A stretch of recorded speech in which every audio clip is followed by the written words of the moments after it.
పల్లా రాజేశ్వర రెడ్డి గారు గౌరవ సభ్యులు అధికారంలో ఉన్నాము మేము ఏం చెప్తే మీరు వినాలి అనేటువంటి సైకాలజీ ఫీలింగ్ లోనే ఆ పక్షాన్ని ఉన్నటువంటి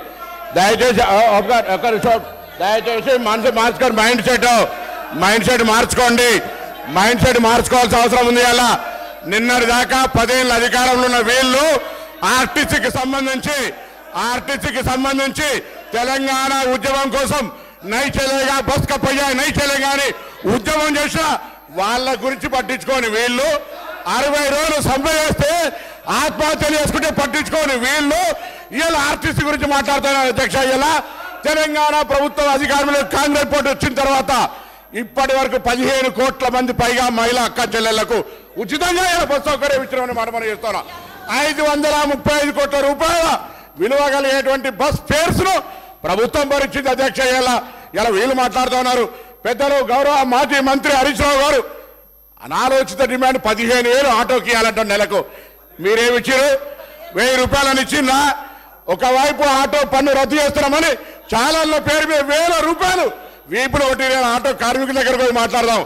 సభను తప్పుదో పట్టించే విధంగా 21 మంది ఆత్మహత్య చేసుకున్నారని చెప్తా ఉన్నారు. ఇలా అవన్నీ కూడా మీరు అనవసరంగా ప్రేరేపించి వాళ్ళని మన దగ్గర ఎక్కడ కూడా ఇలా సార్ మేము ఆటో బస్సు ప్యాసింజర్ ఇంటికి పోతలే ఆటో బస్సు బస్ స్టాండ్కు ఆటో వాళ్ళను బస్ స్టాండ్కి తీసుకొచ్చే బాధ్యత ప్రజలను ఆటోనే బస్ స్టాండ్కి తీసుకొస్తా ఉన్నది.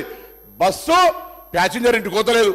మారిపోయింది ఎక్కడ అధ్యక్ష? మేము మహిళలకు మీకు నిజంగా ధైర్యం ఉంటే మీ ప్రభుత్వంలో ఉన్నటువంటి వాళ్ళు చేయలే మేము ఇలా తెలంగాణ అక్క చెల్లెలకు కూర్చొని వద్దా చెప్పండి. మీరు వ్యతిరేకిస్తున్నారో చెప్పండి. స్పష్టంగా చెప్పకుండా దొంగ తిరుగుడు ఎవరేమో ఇలా దయ్యాలు వేదాలు వాళ్ళు ఇచ్చినట్టు పెద్ద పెద్ద దొరలు ఆటోలో వస్తా ఉన్నారు. ఎన్నడూ బెంజి కార్లు దిగిన వాళ్ళు ఆటోలో వస్తున్నారు. ఆటో కార్మికులను అవమానపరుస్తా ఉన్నారు. ఆటో కార్మికులు కూడా తెలంగాణ బిడ్డలు తెలంగాణ కోసం ఉద్యమించారు.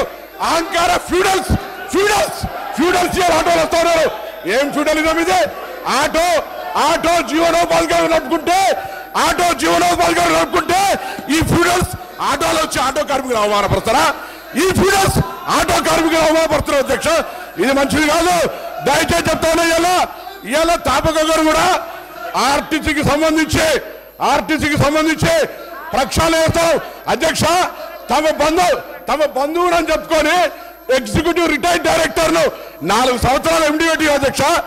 ఎగ్జిక్యూటివ్ డైరెక్టర్ రిటైర్మెంట్ అయిన 4 సంవత్సరాలు ఎండి ఆటో 60 రోజులు సమ్మె చేస్తే పట్టించుకునే వాళ్ళు వీళ్ళు మా గురించి మాట్లాడేది.